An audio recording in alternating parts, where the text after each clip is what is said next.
Hi, good afternoon. I'm Lendora Johnson, and as Tim said, I'm representing the College of William and Mary. So I'm going to give you a little story about how we successfully use LinkedIn sponsored updates to garner leads and interest in two of our working professional programs. That was a bit long to put on a slide, so a tale of two MBA programs it is.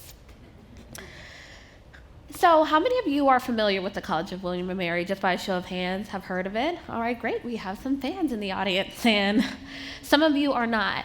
So the first question that I get when you're not familiar with the College of William and Mary is, where is it? And so I usually answer in Hampton Roads. And so the second question is usually, where on earth is Hampton Roads? And I let them know that it's in southeastern Virginia. I think the most popular city in our area is probably Virginia Beach. Most people have heard of that. And if I don't say Hampton Roads, I say Williamsburg. But if you're in a 100-mile radius of New York, they think this Williamsburg, Brooklyn. And no, that's not where we are. We are in this Williamsburg, where you're more likely to see someone dressed up in colonial getup and not a skyscraper or a bodega.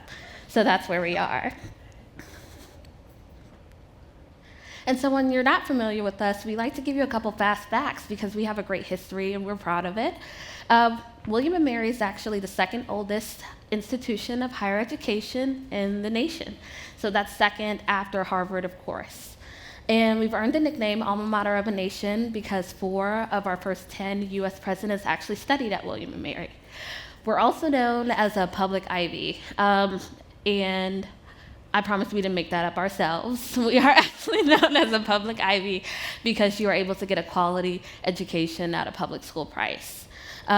We were established in 1693, and our business school, which is where I work, is a little bit younger, but still is impressive. That was established officially in 1968. We're very proud of our faculty. They're consistently ranked for their commitment to teaching excellence. We were recently ranked Best Professors #4 by Princeton Review.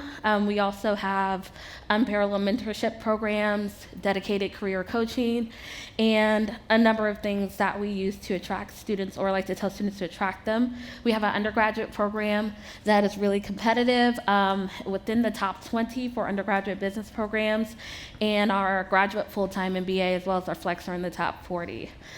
So these are our value propositions or selling points when we do outreach. And so part of my job, as most of you in here, is to get the people that didn't raise their hand or don't know about us to know about us and become fans, supporters, and most importantly, prospective and qualified students.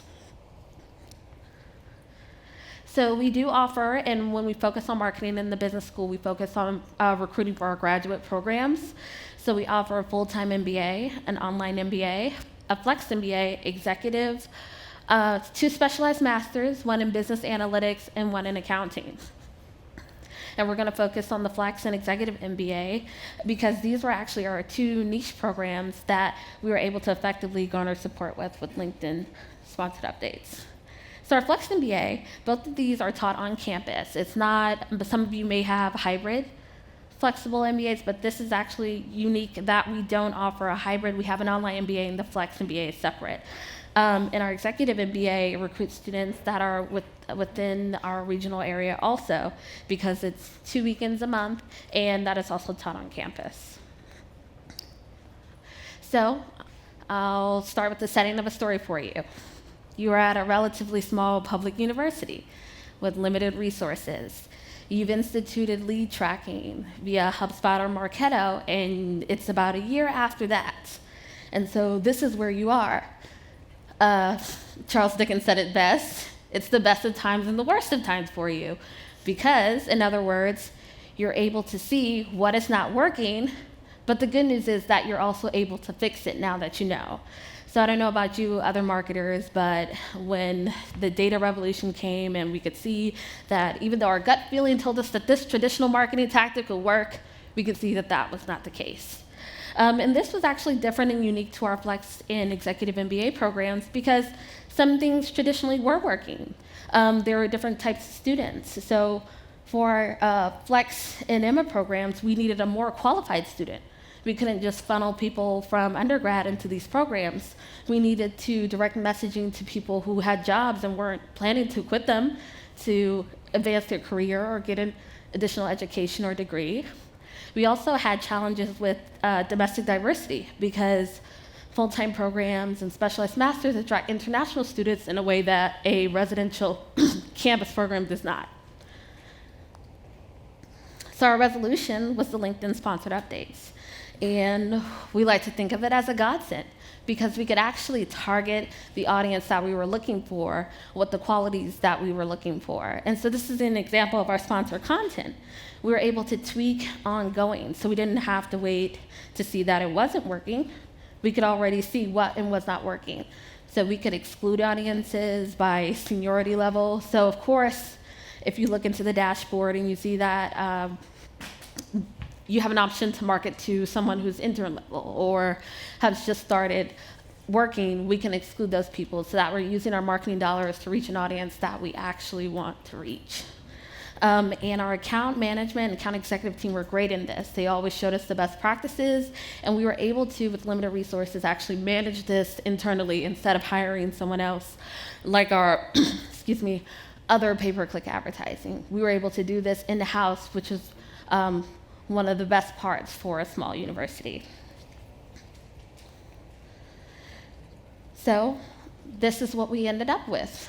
This is the data showing for 2015 for lead generation for our Flex program, and it's showing the comparison between our other pay-per-click advertising.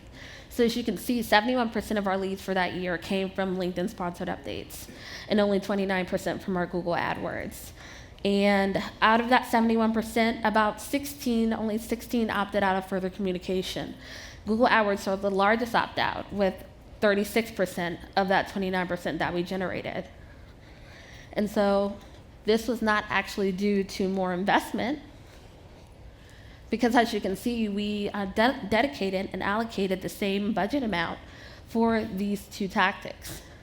So the cost per lead was relatively and significantly lower for the LinkedIn sponsored updates. And so this was our end goal. This, as you can see, is a graduating cohort from one of our working professional programs, which I'm sure is the end goal for all of you, to affect enrollments, to take the customer through the journey of outreach, prospecting, and converting them into students that actually complete and graduate from your program. So we were able to do that. And so my takeaway isn't that Google AdWords sucks, so don't quote me on that or anything like that, because it did have a place in our marketing funnel.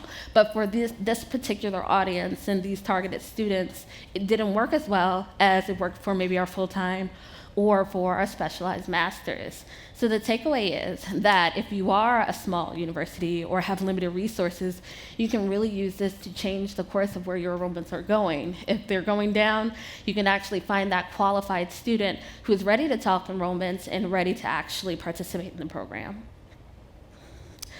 And that's about it for me today. I do want to thank DJ because he's been extremely helpful in customer service, almost to the point of taking pictures of me while I'm up here. So he just deserves a call out for that. And he is part of the account management team for me for LinkedIn. So thank you all, and feel free to find me later if I'm not doing my homework from Rob, and because he called me out. I do have a journalism degree. So if I'm not doing my homework from Rob, then feel free to find me and ask me any questions that you have about what I said.